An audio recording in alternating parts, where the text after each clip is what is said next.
भाऊ आणि बहीण यांच्या वयाचे गुणोत्तर 4:7 आहे. दोघांच्या वयाची बेरीज 66 वर्ष आहे.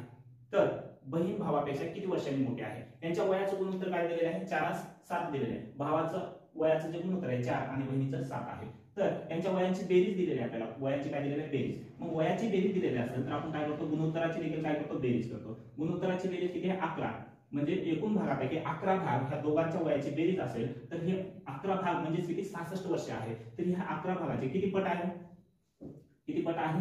6 पट आहे. बघा मित्रांनो, आपण काय केलं? यांच्या वयाच्या गुणोत्तर दिलेले आहे आणि त्यांच्या वयाची बेरीज दिलेली आहे. तर ह्या गुणोत्तराची देखील बेरीज केलेली आहे आपण. या गुणोत्तराची बेरीज किती आहे? 11 आलेली आहे. हे 11 गुणोत्तर किती आहे? 11 आहे. तर यांचं वय किती दिलेलं आहे? 66. म्हणजे 11 गुणोत्तर म्हणजे 66 वय आहे.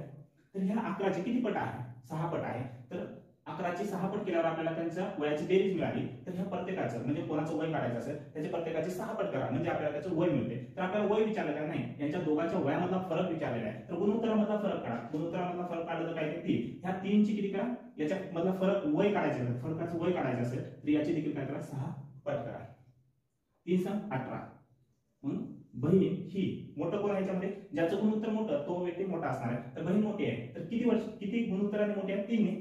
किती आहे? 3 ने. तर ही 3 म्हणजेच किती आहे? 18 वर्ष आहे. 3 म्हणजेच किती आहे? 18 वर्ष आहे. म्हणजे बहीण ही भावापेक्षा किती वर्षांनी मोठी आहे? 18 वर्षांनी.